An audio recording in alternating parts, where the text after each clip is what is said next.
Why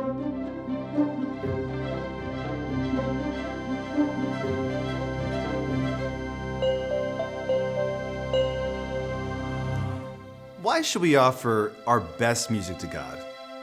Is God really impressed by our skill? In his motu proprio Tra le sollecitudine, Pope St. Pius X laid down three characteristics of sacred music: holiness, excellence of form, and universality. This video will look at his second characteristic, excellence of form. Pope Pius writes that sacred music must be of excellent form, for otherwise it will be impossible for it to exercise on the minds of those who listen to it that efficacy which the Church aims at obtaining in admitting into her liturgy the art of musical sounds. What does this mean? Pope Pius insists that sacred music must be of the highest quality and composed by skilled musicians. On one level, we all understand this. In the same way that Abel offered the best of his flock in the book of Genesis, we should offer the best of our music to God. Not music that aims at moving just at any human emotion, but rather music that moves us mind, body, and soul to the nobility of the mysteries present in the holy sacrifice of the Mass. This demands artistic depth. But still, one might be tempted to ask, why does offering the best of music matter to God anyway? Doesn't God care more about the heart? After all, God is eternal, omnipotent, and self-sufficient. Why would he need our human skill and expertise? Well, St. Thomas Aquinas can point us to an answer.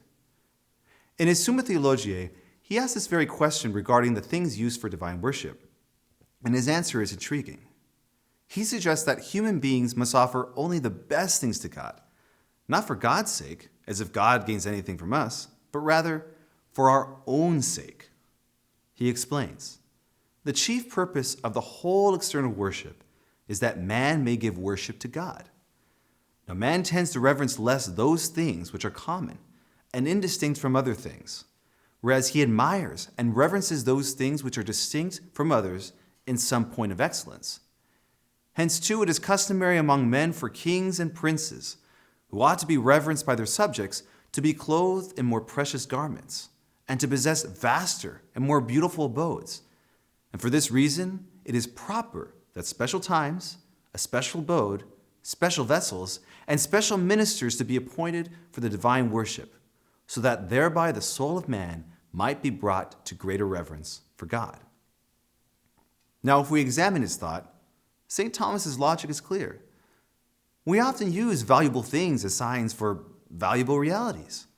For example, the Abraham Lincoln Memorial in Washington, D.C. is constructed in an impressive Greek Revival style, featuring beautiful fluted pillars made of Yule marble. Obviously, Lincoln could have been commemorated in another, less expensive way, but in order for the public to realize the preeminent importance of this president, a memorial was made of valuable materials and great artistic skill. If we build such a structure for Abraham Lincoln, then, how much more, then, should we build beautiful churches with these skills for God? Sacred architects should be hired, valuable materials should be utilized, and great artistic skill should be exercised so that people may recognize the importance of what is occurring in the sacred liturgy. Now, let's apply these same principles to music. In the same way that churches should be built in a style that reflects the reality and importance of the liturgy, so should music be performed at Mass, so that people may experience the grandeur of what is occurring there and reverence it. Liturgical musicians should be skilled. They should perform music after having practiced and prepared. The music shouldn't be overly sentimental. Instead, a repertoire should be chosen of truly fine music that has the dignity and worth of the temple. We do this not out of pride or a foolish attempt to impress God in some way. Rather, we worship with music of such artistic quality so that, as St. Thomas claims, those who pray there might, through reverence for that place, pray more devoutly so as to be heard more readily. Yes, of course, God sees the heart of man, and he desires to see a heart full of devotion for him alone. But how much devotion would he see in a heart not primed to offer him only the best in music? Brothers and sisters, keep studying.